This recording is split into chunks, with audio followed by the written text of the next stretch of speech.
Hi, everybody. Welcome back to another interview. I have a wonderful nurse I've had the opportunity to work with, and I'm going to actually let you introduce yourself. So you are Hi, my name's Kara. Kira. What part of the country do you work in? I work in Arizona in a little small hospital in southern Arizona. Okay, very good. Tell me a little bit about your experience, and I'm going to go ahead and put my glasses on because I'm blind. I can't see a thing, but I try to I try to That's not fine where have I'm so at. much reflection, but that's okay. Can't see it. There, much better.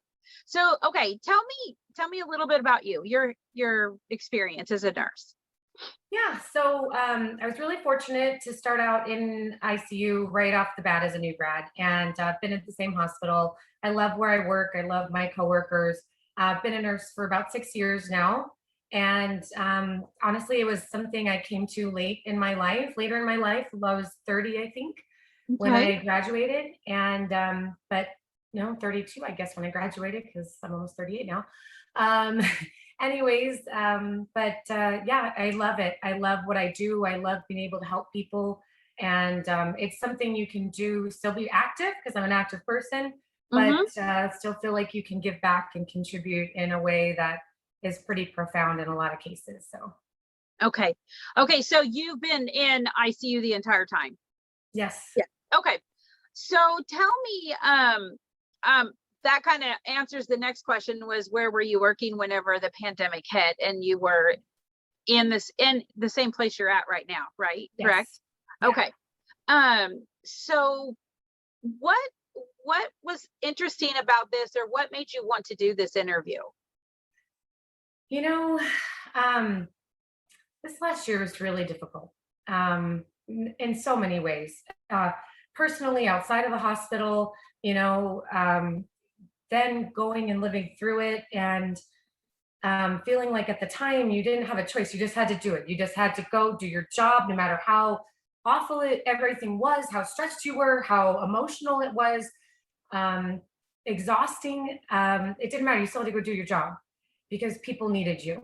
And even though I had great people to talk to, I had great coworkers. My husband has been so supportive through this whole thing, but there's still a part of me that still feels like there's so much that I haven't dealt with yet, and that I feel like this would be so cathartic in a way, to be able to Okay. express and talk about some of the things that we didn't get to talk about a lot last year. There's so much going on.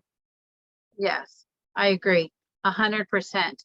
Um, I commend you. I'm proud of you that you are willing to go there with me and chat about this. And I agree with all the things that you said. And a couple of the other interviews we've talked about how nurses are so stoic and we hold each other up, but we're not so good sometimes about saying, hey, it's okay to fall too. So Yes. and we gotta work through this. So thank you very, very much for being willing to participate. So tell Thank you for me, the invite. oh, absolutely. Um, if you were to use or just label your experience during the pandemic, what's one word you would use to label it? Horrific. That was the first word that comes to mind. It was absolutely horrific in so many ways. Do you want me to expand on that? Nope, just that one word, and we're gonna get there, dear. Definitely, we're Okay. gonna get there. So, at what point do you think? And I know just because I know you personally, I know you got just like so many other people had just gotten hit. You got hit with two waves. Um, when at the very beginning, did you? At what point did you start noticing or just realize this is going to get bad? Do you think can you pinpoint or did it take a bit? I'll be honest, it took a bit. I was very skeptical at first. I was like, oh, even some of our doctors were pretty skeptical at first. This doesn't seem that bad. It's just a respiratory virus. And then, like, little by little, we were seeing more and more cases. And then as the cases were getting, like, they were the sickest patients we had ever had. And if you know, we were throwing everything at them and we couldn't help them. They were just getting worse and worse. And I would say it was probably a good 3 months in. I probably, you know, we started hearing about cases back in February. We really didn't start getting any till the end of March, once they started testing here in Arizona more. And so, I mean, probably May. I would say in May is when I was like, okay, now it's not going away. These patients are really, really sick. And it's in spite of our best efforts, they're just getting worse. And even the ones that do make it still have such a long road ahead of them. They're so debilitated. Um, you know, it really, I don't know if I was in denial because I didn't want it to be that bad. But being in the trenches, seeing it and feeling so helpless at that time, that's when it really started hitting me. Yeah. Yeah. Yeah, absolutely. That's not uncommon. And I think too, because we're nurses, where we tend to just, I got this. We're gonna do Mhm. this. We're all right. We can figure this out. And wow, it was a big, huge brick wall to run right into, for sure, for all of us, I think, to realize we did we needed we it was not easy to figure out what to do.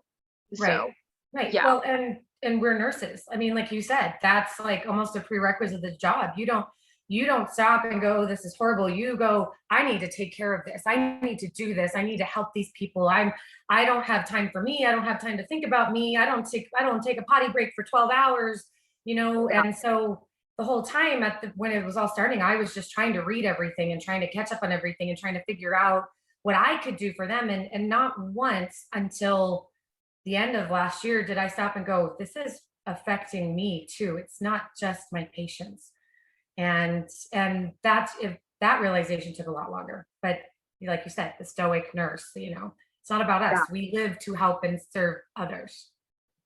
exactly. Exactly. So we'll kind of circle back around to some of that. Let's talk a little bit about PPE. And we all know how we were instructed and taught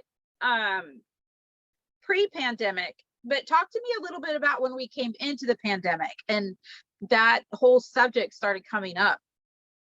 Yeah, so this is a loaded topic. I'll do my best. Yeah, When it first started happening, we only had a few cases.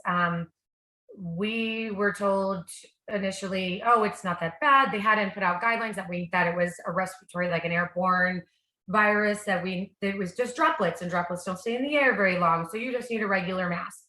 And we actually lost at least one nurse that I know of who quit, who refused to work because she didn't have the right PPE. Now at that, but again, those guidelines weren't out. It wasn't, mandated yet. That's what the hospitals were doing at the time. yeah, Then they finally decided, okay, yeah, no, we really need to protect you guys. Like we've got, we'll start using our N95s, our cappers or poppers, the big helmets, the positive airway pressure respirators that yeah. filter air if the N95s don't fit. I'm one of those, as I was told, I have a weird face. I don't fit any of the N95s. So I had to wear the PAPR. And initially, we didn't have enough. We were far short. I think we had maybe a third of the PAPRs necessary to cover everyone in the hospital. They all showed up the same shift, and then it just got worse. The N95s were a huge deal.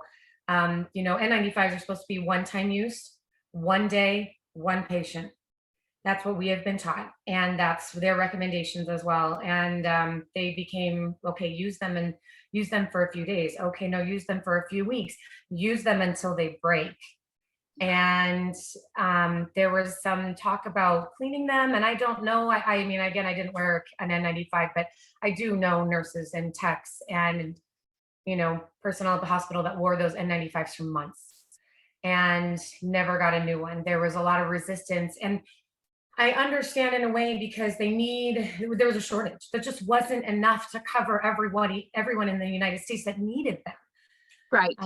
But when you're there working on the front lines at a time when we don't even know what this virus really can do to people, Yeah. and you're there in the trenches taking care of those patients. You want to feel protected. If you are not helping them, then you are becoming a burden to the system if you get sick. And those masks stretch. They don't, the elastic stretch, the fit around your mouth stretches. The more you use them, the more you wear them. Um, it was really disheartening trying to figure out how are we going to get enough for everybody, and is there enough for everyone to be safe. Even the cappers, the helmet that I wore, the shield that goes over my face, again, one time, one day use. And at least 3 times that I can think of, the little grommets that the shield would stick to up top, the shield plastic would rip and tear every time I took it off. And I'd be in a room during an intubation, which is supposedly the most risky time for transmitting the virus. And that shield, I'd be standing there and also just pop off, and I'd have to slap it back on my head real quick and find some tape it down just to get through that time, and just pray that they had another shield for me when I got back downstairs. So it was very frustrating. It was so frustrating, and the way things are supposed to be. But in a time like this, a crisis like this, you can't, they just didn't have the resources. They didn't have the resources available to take care of the nurses and hospital people like they needed to. Yes, agreed. So I for me personally, at that initial time, it was a real significant struggle for me, because I was still transitioning to what was really happening worldwide. Yeah. And in my thought process at the time, and I'm going to share this just so I could see if you're kind of like-minded, or what your thoughts are. I felt really unimportant or unappreciated, I've never been able to actually pinpoint the word that I felt, but it manifests in ways that things that I was like, you should find a way to protect me, because I'm willing to go in there and take care of these patients that might kill me. Yeah. And it wasn't just once in a while. Yeah. And I think that came up a lot. Well, this is what you signed up for. Not exactly. No. I didn't exactly sign up for taking care of all patients that had a virus that could kill me.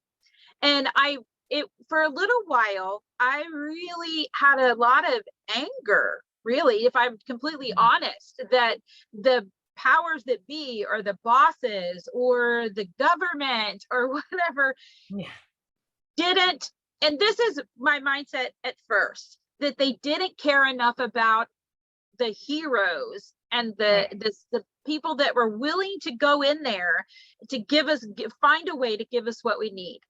Right. That emotion did evolve as I went. I don't know if I just got beat down. I was just too exhausted to fight that fight anymore, because the most important fight was doing whatever I could for the patients. Right. But at some point, I was able to resign myself to the fact that they would have if they could have, but they couldn't. Yeah. They didn't have them to give. Yeah. And that's, speaking to that point, that took me some time to come to that realization too. Initially, I felt the same way. It was, why isn't there enough? Why are we not prepared for this? We've been hearing about this for months now. Why isn't there enough for us? Why are we being told to wear regular masks? Oh, now you're going to let us wear these N95s.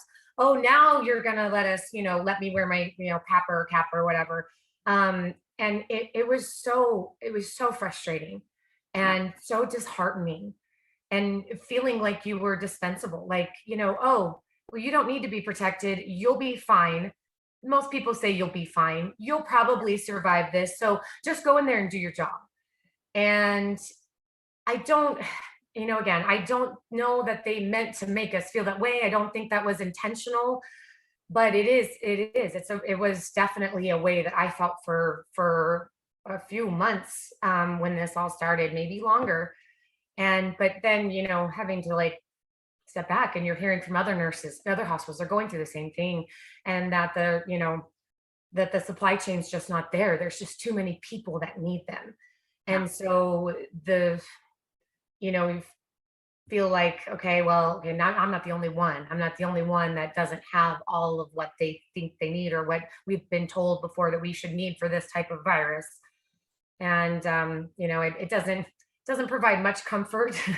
Just an explanation for what was going on, but from everything that I've heard, we were all dealing with it. Yeah, and I think it does it that doesn't that quote comfort can only go so far, because whatever the reasons were, we still Mhm. were at risk. And Yes. so when your own person or your own health, your own children's mama, your Mhm. own spouse, those type of that's because that's legit what the fear was. It's Yeah. like, wait, I will do anything, but I don't want to die to do it. Yeah. So the explanations, I feel like, only comforted to a very small extent, just because Mhm. the fear was way stronger than the rationale. Yes. Oh, Yeah, absolutely. I agree yeah. completely.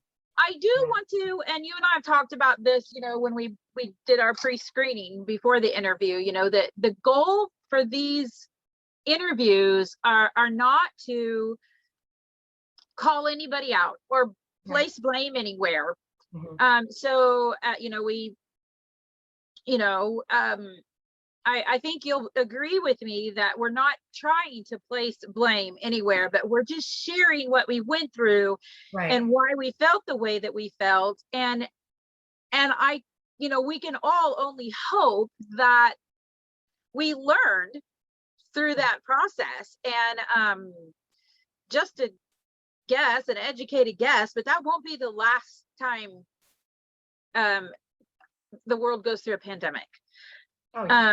But hopefully it's a long, long, long time. Yes. But at the same time, I just hope that as we share, and the powers that be will somehow hear these interviews and Mhm. see what, hopefully we're going to improve. Hopefully the whole PPE thing is not,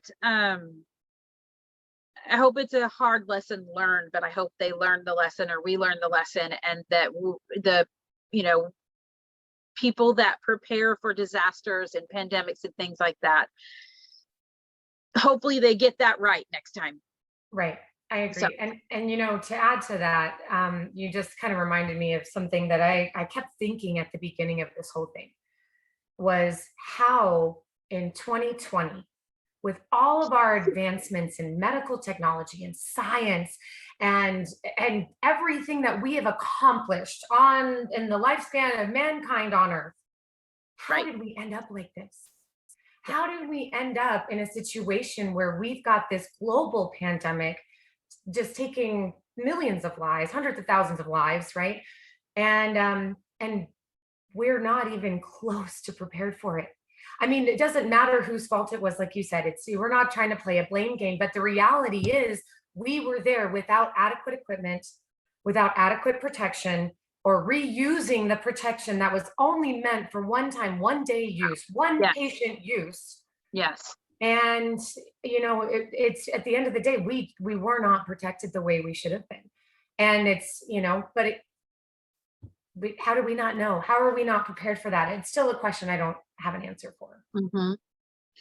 I personally, I think this had to have been worldwide, that a hard lesson to learn. We're not as invincible as we Right. thought we were. We're not. No. We can we're not invincible to viruses and bacteria. We're just not. So Mhm. yeah, I feel, yeah, we should have, we I thought the exact same thing. How in the world are we not prepared for it? But Yeah. honestly, I don't know as though that I ever really thought about, hey, what happens if we're in a pandemic? So I Right. guess that can kind of flow out, probably Mhm. the same, we thought, I'm sure at some extent we thought we were invincible, and it really honestly never crossed my mind that we would be Yeah. in a pandemic. Yeah. So, I Honestly. mean, I just have to just lay it down and just kind of move past it and hope we've learned. And uh, the PPE and all of that kind of segues into, talk to me a little bit about what you did when you got off. So you're ready to go home. You've been in COVID for 13 hours at least, now what? Now what do you do when you go home? Oh, so yeah, there was a lot of back and forth when it first was out.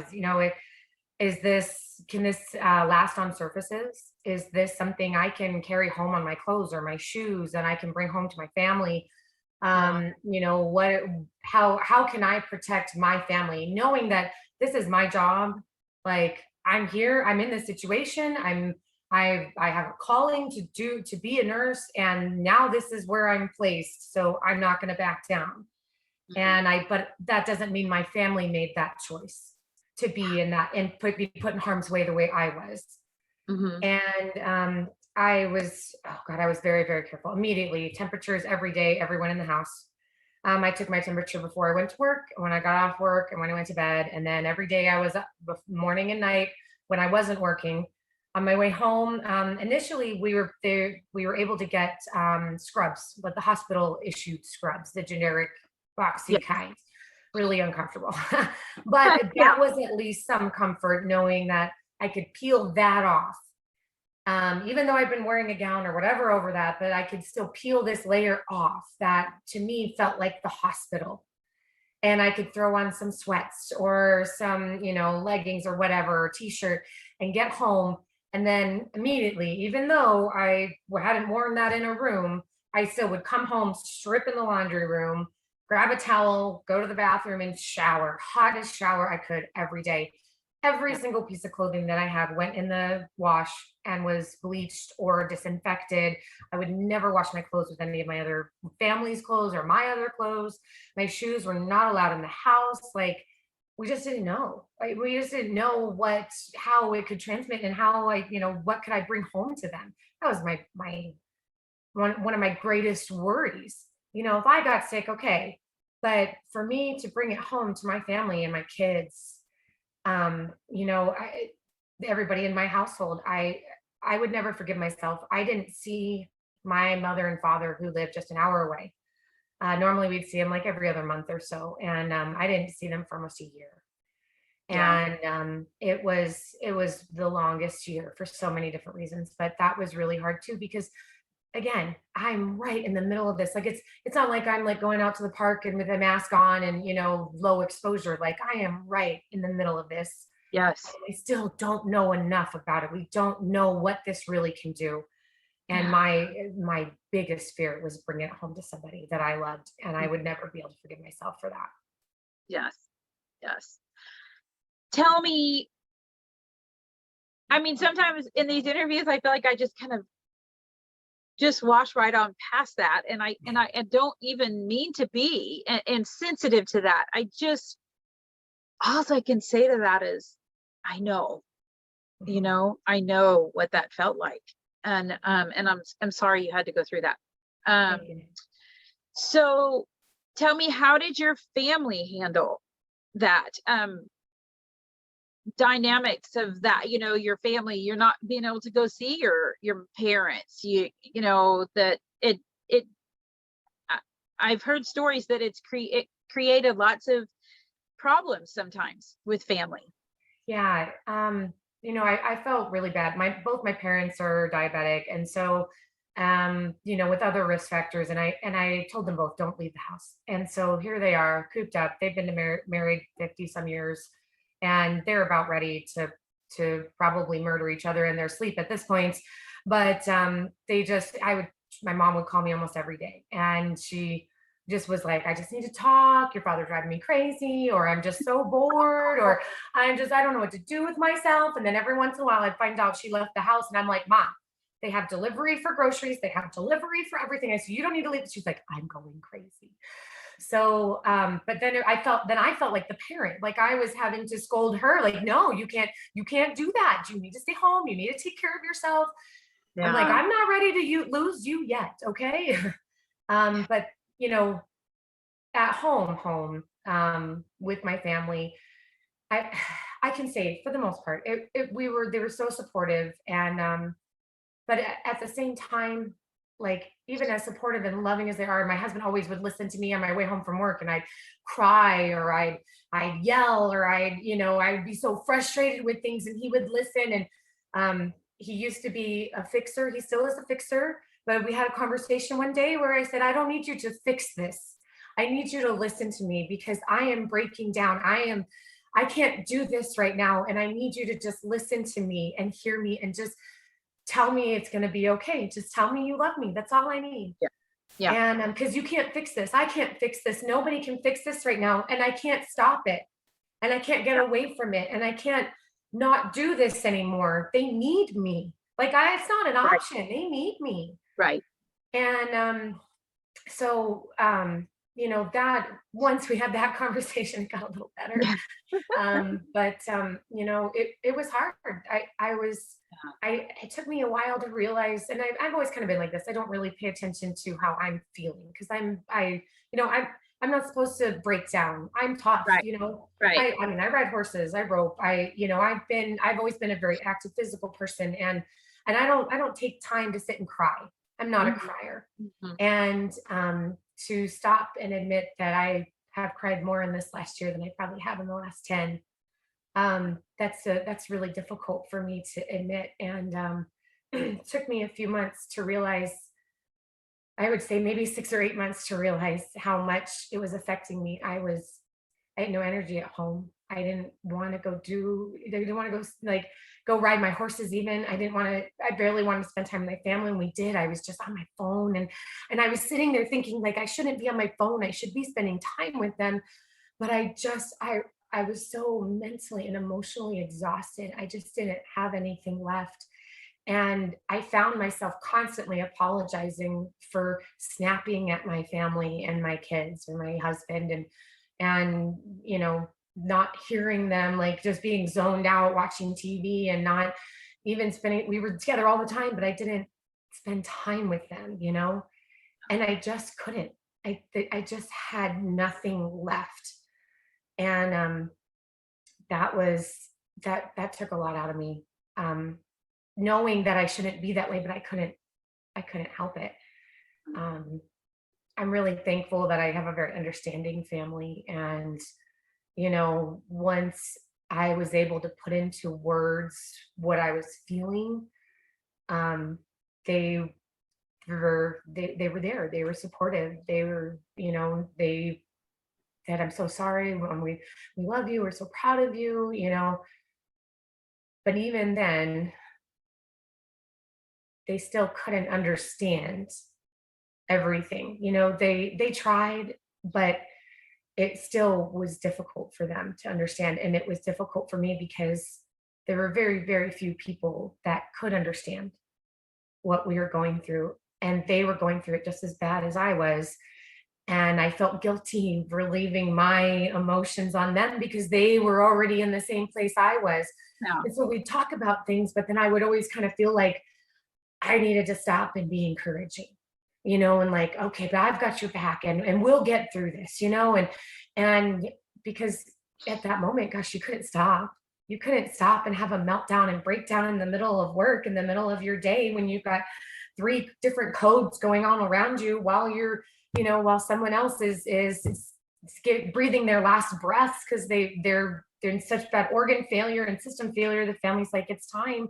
They're not going to make it. And you can't stop. If you stop and break down in the middle of that, then you're done. You're useless. And you can't be useless in this situation. You have to be helpful. Yeah. But the toll it takes on you, not being able to express that, and not being able to go through those emotions. Um, I even now, I'm just beginning to understand what I went through and what it has meant for me. I'm still not where I Yes. was before this. And maybe I will And, be and someday. Kara, I don't that right here in the last 5 minutes of this interview is the meat and potatoes of this, why I just felt we needed this. Mm. And one of the things that you were able to articulate in that conversation with your husband, what so many healthcare workers working in the COVID units were experiencing. We wanted to leave, we couldn't leave Mhm. for whatever reason. We couldn't, because that is against who we are. That Yeah. is against our deepest desires. We Mhm. couldn't afford it. I mean, the Yeah. country was, I mean, I was literally, I would think that the country is, they're losing everything. They're losing their jobs. How can I help anybody if I leave my job? How Right. dare I leave my job when other people would give anything to be able to still put food on the table? Yeah, So, exactly. the emotions of, and yet when we would try to talk to the people we love, they couldn't fix it. So then you were just stuck there in that, just, it was just brutal. I don't even have words to describe it, but I know that you understand that Yeah. that you can't fix it. You want it fixed more than anything in the whole entire world. Nobody has answers. Everywhere we're Yeah. looking, we were not getting the information, the knowledge, just Or it's all of it. one thing and then next day it's another and the next day it's another, and it's so inconsistent across the Yeah. board, and you're like, okay, we think we've got this, and no, that's not it. And then you're, even from the treatments to the protocols, everything changed. I mean, it was just, it felt like pure chaos, just Yes. pure and utter chaos. Yes. And you're just sitting there in this whirlwind, this hurricane, and you have And no way out, and you have no life preserver, and you're just treading water, just trying to survive, and there is no answer and no end in sight. yes. It's, So it's almost going to seem like I'm throwing salt in your wound right now, because I know we're in an area that's pretty raw for you. And I want to take just a second again to tell you how thankful and proud I am of staying in this with me. Because I know this conversation can be difficult. But I feel with everything in me, it's necessary. So we're talking about, things that we were struggling with. Talk to me a little bit about, don't take us down a political pathway if possible. I mean, sometimes I know it's really hard, but tell me, when you're going through all of this, how did you handle, what did you do with, because the rest of, we were in our hellhole, right.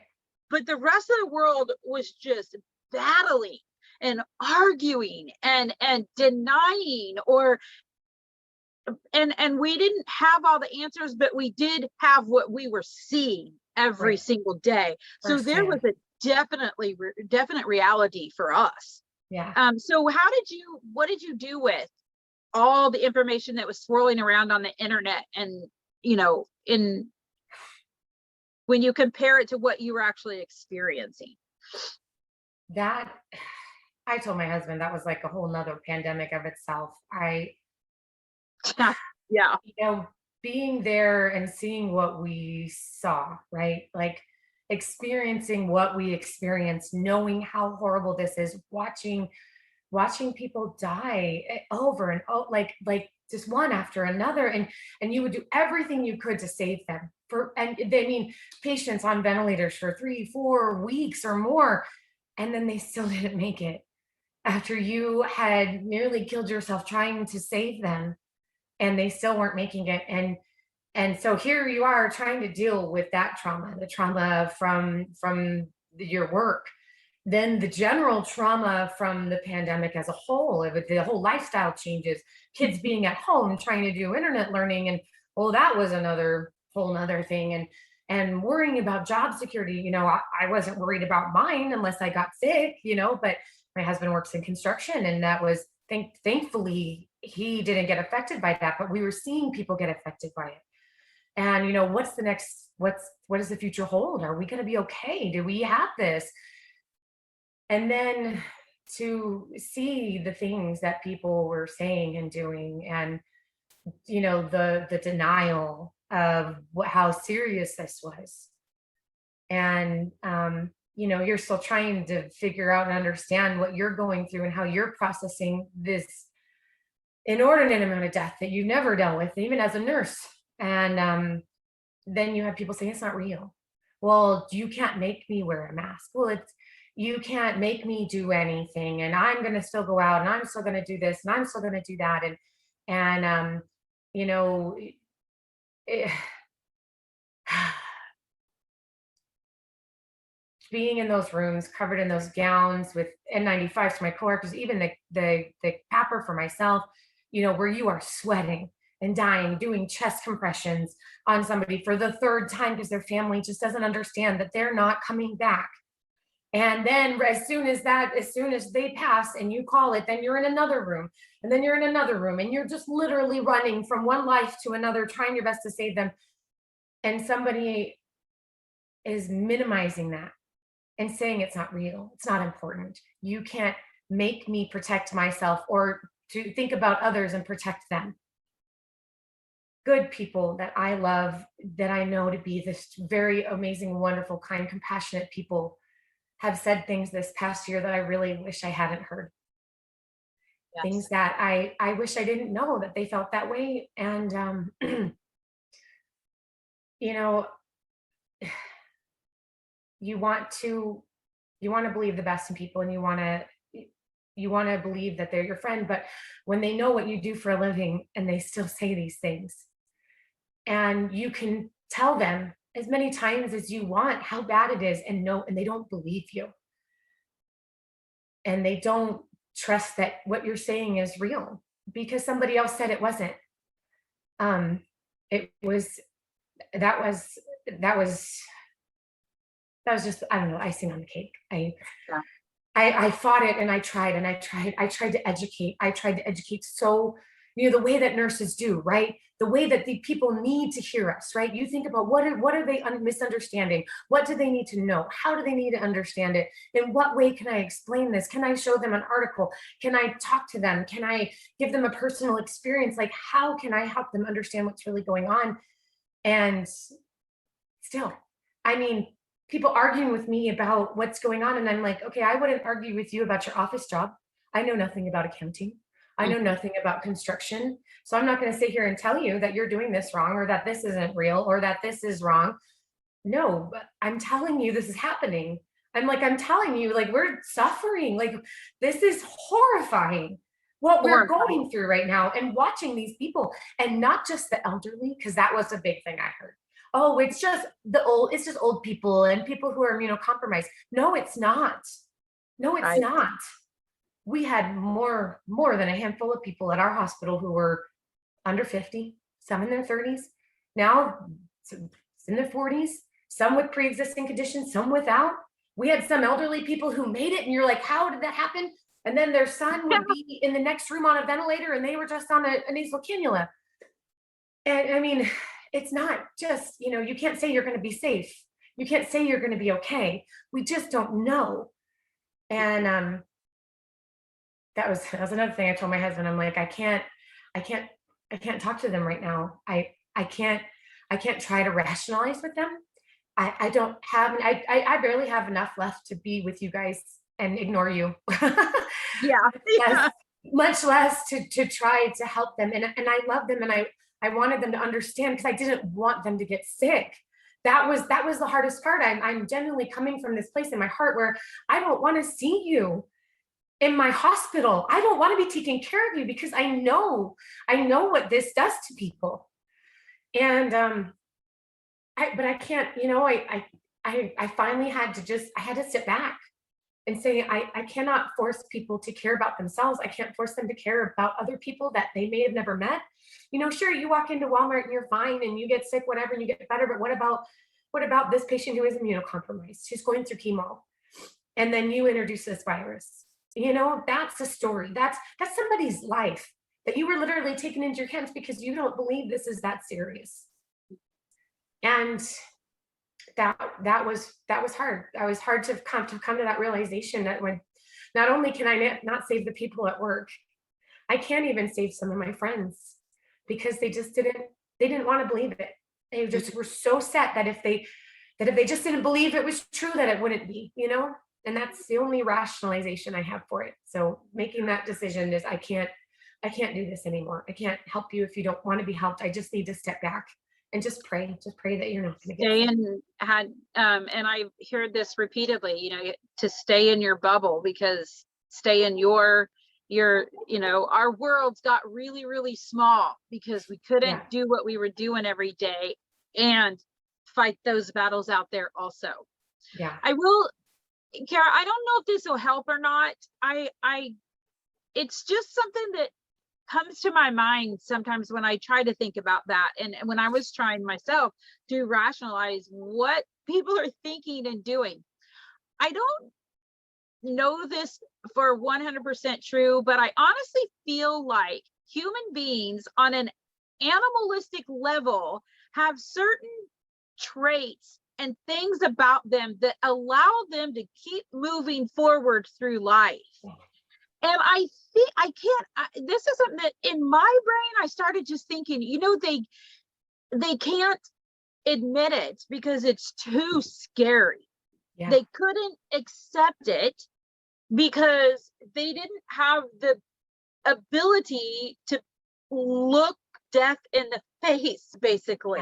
yeah. Because so I think that had a lot to do with so much of the Denial. that whole why don't they get it? Why don't they get it? I think that, and they just literally, that's how they keep moving through life, because some people have to. Some people are so hardcore realistic and scientific, and that's how they get through. And some people are like, it's gonna be all right, we're fine. I don't believe that. What you're telling me is I've always been scary. fine. Huh? I've always been fine. I've made it That's through stuff like fine. this That's for before. This somebody is else. nothing. That's somebody else. That's in that other country. That's in Yeah, that. And also I had to keep telling myself, they don't know. yeah. They don't see what we're seeing. You They don't. don't. I had somebody tell me one time, and I was in an emotional state for sure, trying to explain, trying to educate, and coming up against a wall and getting more emotional. And when they said to me, we don't know one person, I was like, you don't know. You You just don't know. don't know. And so, for me, I started leaving it at, a lot of conversations ended with the fact that you may not, but if you do, you won't be able to be there with them. And if you get it, your family's not going to come and be there with you. Yeah. If you get sick, or somebody that you love is sick, they will go through that experience alone with us, not with you. And a lot of times that just left them puzzled. They just had to. And I hated that. It was almost like a fear factor, but that's the one element I finally started using as, if you don't understand anything else, please know this. And or if you don't agree with anything else, or I can tell you this: if you get sick with anything right now, you will go through it with the hospital staff. You will not go through it with your family. So that kind of leads us into a little bit, what would you say is that, because I know you, I feel like I'm kind of leading this into the answer you're going to give me, and I apologize. And if it's not what I think, then that's fine too. What would you say was the hardest part about your job at the hospital? Oh, I don't know if I know the answer to this one. um, a lot of different things.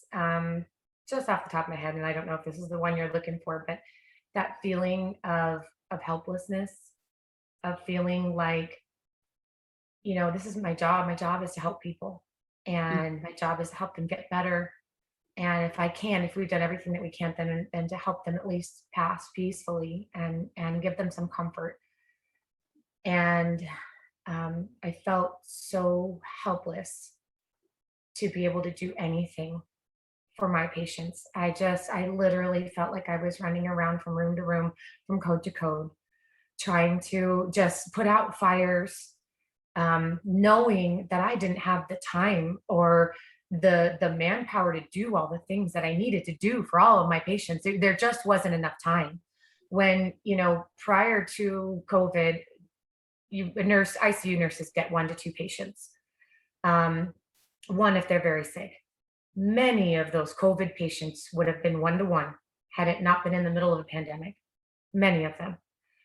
And we were getting 3, sometimes 4 of those patients. And I just, I look back and I see those faces, I see those people.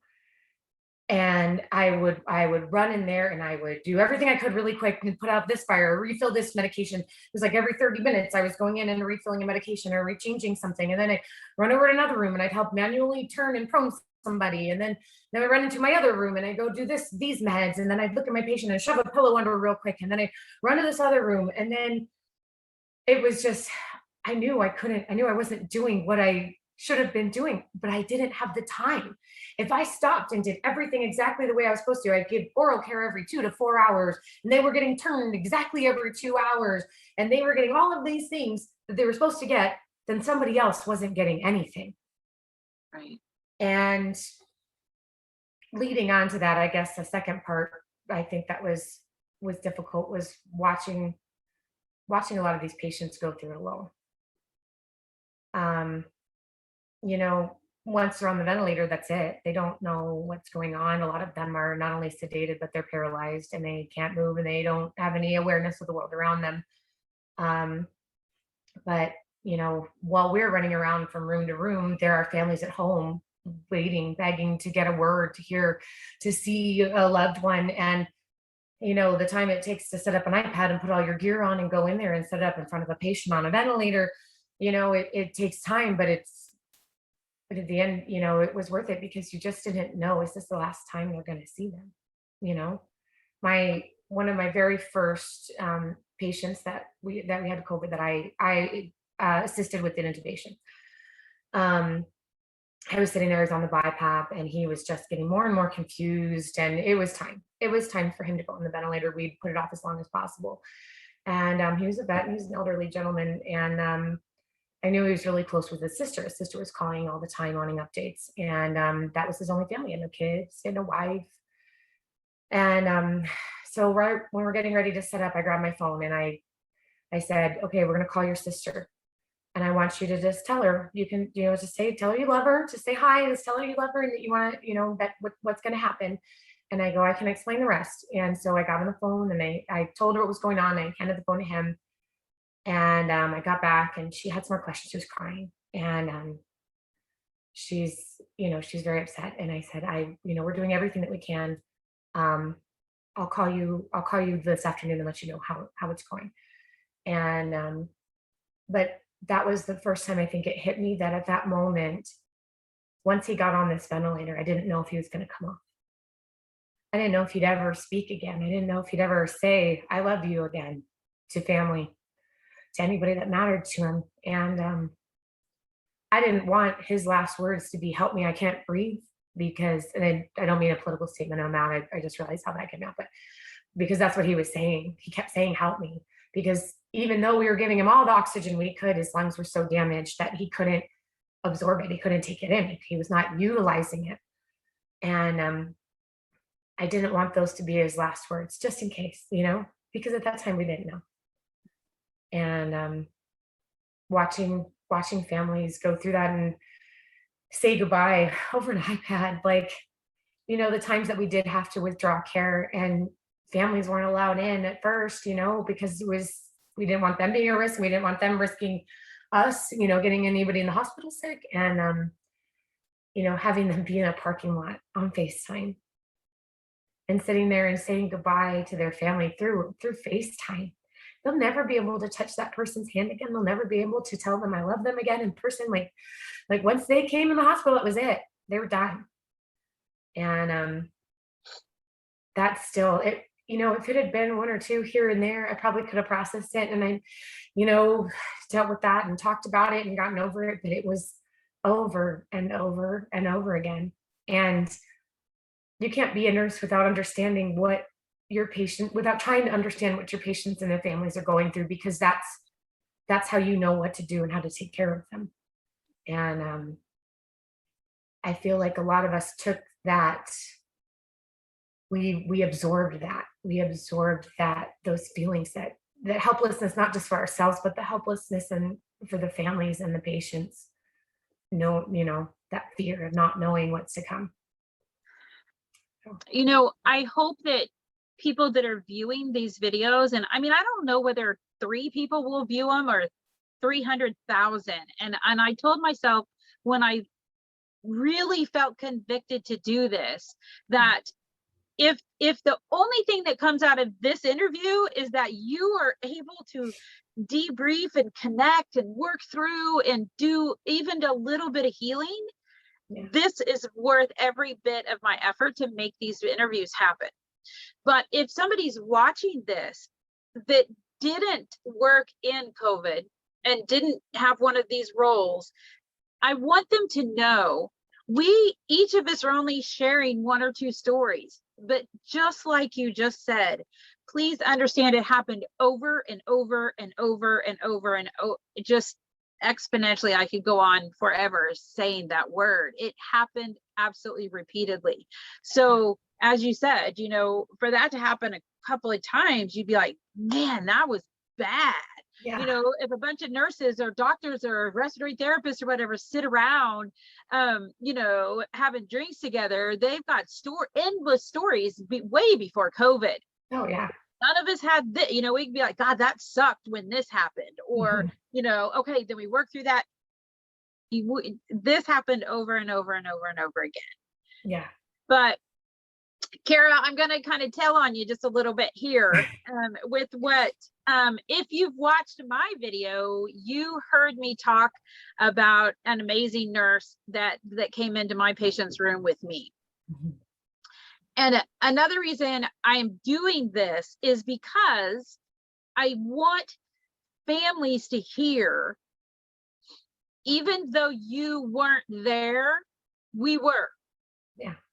It's so important for me to tell as many family members as we can possibly tell. You were told on national television that your loved ones died alone, but I want you to hear us when we say we know that you weren't. We missed you. Your families missed you. It was so unnatural to sever family ties, and I think you'll probably kind of get a little giggle about this too. I even think about the family members that used to frustrate the snot out of me. I'm like, you guys don't stand in there and argue. Your family member's dying. And I found myself in the middle of the pandemic realizing families, however they function, however they interact, they're still a unit. And when we severed that, rightfully so, I think it was brutal. We saw it, we recognized it, we knew it was happening. And that was going back to when I was saying, what's the hardest? The family. Yeah. And you mentioned that the helplessness and the no family, that was so incredibly difficult. But I also want them to know, yes, we recognize that, but I want them to know amazing things were happening all over the world because of nurses and respiratory therapists and techs. And, my story, when I told mine about you coming in and just, we didn't even need to say, oh my gosh, my patient's going to pass away. You simply could look in the room, look at the monitor and know, because for no other reason, because we were doing it over and over and over again. Yeah. But we were literally in that mindset. Who's dying today? Which room's dying today? It was so sad, but you were able to see that, and you just came in and loved. and we Yeah. sang and we Mhm. caressed and we squeezed her hand, we fixed her hair, so Mhm. that I will carry that with me the rest of my life. You blessed me immensely that day, and I hope that we were able together to make her transition and start her next journey as the best it could be in That's that it could be. situation. Yeah. So, I, Renee, I've always felt very strongly about, about patients passing, right? Like I said before, we do the best we can until we can do no more. And yeah, when it's time, and it's time, there's no reason it should be painful. There's no reason it should be, they should be anxious or fearful. I mean, there are many reasons, right? But what can I do? How can I help you? Because if this is your one life, then let me help you make that transition in the best way possible. And even before COVID, I felt really, really strongly about that. That same. and before it was families would come in, they would sing, they would put put music on, and the pastor would come and pray with them or whoever. And then it was, they had that comfort in holding their hand and brushing their hair. And literally that day, I had just been to a code. I got a new patient who coded and had passed, and a family member who was in the hospital with COVID was fortunately able to come over and be with them. The other nurse who brought them over, which was amazing. So even though they were gone, they at least got to be there and sit with him. Um, Another code, that patient made it, and I'm walking back down the hallway to check on my other patients. And I did. I looked in the room. I was that back room in the back corner, and I looked Hmm. through that window and I went, "Oh, it's time." And I saw you in there and you're by yourself. And I looked over and I was like, okay, I only have one patient right now because of everything else that's been going on today. And I looked and they were okay. So I put my gear on and I went in there. And yeah, no, you didn't have to ask. That's just what we do, right? Like, Yep. it was her time. And I knew you still had, I think, two other patients. Yep. And so if I had the time to come in there and be with her, nobody should die alone. Right. I don't care what you've done in your life, nobody deserves to die alone. And, you know, we were sitting there and we were, cleaning and like getting everything, like cleaning up the room and like holding her hand. And there was, we brushed her, got a comb, we brushed her hair. And whenever the family can't be there, I always think of like, what would I do for my family? And so we Mhm. started singing and started singing Amazing Grace. And then you just started joining me. And I was like, this is awesome. Nobody ever sings with me.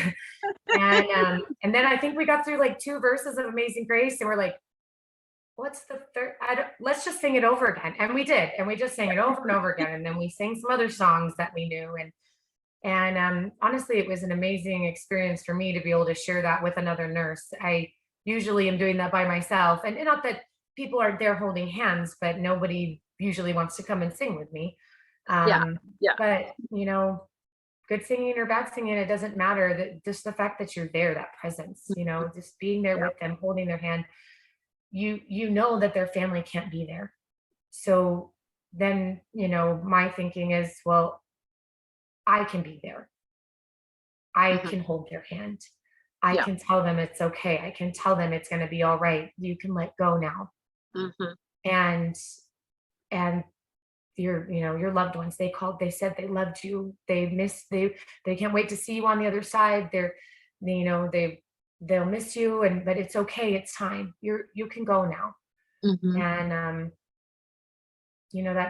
that to me is it's one of the most important things I do in my job. You know, Yeah. it's one Yeah. of those things that you don't get a second chance at. You don't Yeah. get to come back after they've passed and comfort them. You have to be there at that time. So Yeah. no, thank you for being there with me and singing with me. I Yeah. that was neat for me too. It was, yeah, it's one of those moments I'll never forget for sure. So, let's do this. Is there anything that you wanted to talk about, or you wanted people to hear, whatever, that we didn't touch on before we start kind of winding down a little bit? I don't want to leave anything out if there's anything you were hoping to say. I'm sure I had a lot of stuff to say before this interview. Okay. Um, I, just to touch on a couple of things, I guess. I want everybody out there, anybody listening, anybody watching, anybody with an open mind and open heart to hear and understand that everything that happened in the hospitals last year, we gave everything that we had. When your loved one was our patient, we gave every single ounce of energy and love and compassion and knowledge and experience and faith and everything to that person, everything that we had. And watching everything that happened, it wasn't just hard for us going through it, it was hard to watch it happening. Mm. We're nurses, like I said before. Our job is to help people, and I take it very personally sometimes when I can't, when I can't do what I know I need to do, what I know I should be doing, because they're too sick, or I have too many patients, or whatever. But every single interaction that I had with a patient, I made sure I talked to them. I made sure I held their hand at some point, that I would brush their hair at some point. I I spent so much time outside of work looking up and researching and looking at studies and articles and evidence-based anything to try to be the best nurse that I could be to take care of your loved ones. Hmm. Through all that, all I can do is just hope and pray that it made a difference. Just that somehow they were comforted by that, if they couldn't fight it, or if they did, that they knew they were in good hands, and that helped them feel more comfortable and more confident and heal faster. I don't know how that all really works, but um, I just Someday, what's that? someday, Someday, someday, yeah, yeah. someday.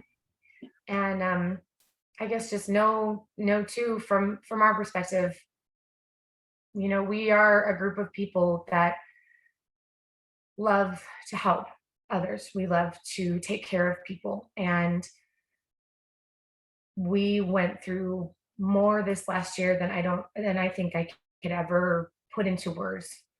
Yeah. And it was just a truly, truly horrifying and traumatic experience to go through over and over and over again. You can't be a nurse without caring. You can't be a nurse without having compassion. You can't be a nurse without something like this affecting you long after you experience it, and especially in that volume and number. And to all the nurses out there, I applaud all of you. Those who made it through COVID, those who had to step aside and go into other roles and be supportive. You do what you need to do. Yes. And we just had so many great people, from housekeeping and techs, respiratory therapists. Shout out to you guys, the Huge, doctors, huge. our intensivists. I mean, I feel, down to cafeteria and maintenance, like that hospital wouldn't run without everybody, right? And Right. everybody that walked in those doors took a risk being there, knowing what we were doing. Yes. And so I want to commend and applaud those people, because I'm sure there's repercussions. I'm sure there are things that they're dealing with that maybe they haven't been able to get through. Yeah. And but just know that you're not alone. We're all, the more I talk to people from all different walks of healthcare, the more I realize how lasting the effects of this have been, and how much people have struggled. How Yeah. many people have probably developed drinking problems, taking antidepressants. But if that's what you need to do, then do it, Right. because you have been to hell and back. Hmm. And I I guess I just want you to know you're not alone. And I love you and appreciate you for everything that you've done this last year. And keep fighting the good fight. We're going to get through it. We will. It's going to take a lot of healing first. Kara, I I don't even know how to say thank you. And thank you for sharing your heart and being willing to be real and raw. And you are an incredible soul. And I'm so glad that I know you. And my final question was going to be, do you want to give a shout out? And you did it beautifully before I ever even asked you to. So yeah, with that, I wish I could give you a great big hug. I know, big air hugs. Like, I know, big air hug. But with that, I'm going to go ahead and close off the recording and shut down the interview. Okay. All right. Can I just say thank you, Renee, for giving us an opportunity to talk about this? Absolutely. I think it's something that a lot of people are going to be able to see and relate to. Not me, not just me. I mean, there's so, like you said, there's so many stories out there, and So so many many people stories. have been through this. And, I think this is a really, really important thing to be doing right now. A lot of people are hurting and a lot of people are trying to deal with it. And Good. so I thank you You're so welcome. much. You're so very, very welcome. All right, dear. I'm going to hit end on the recording. Okay. Okay. All right, everybody. Thanks for watching.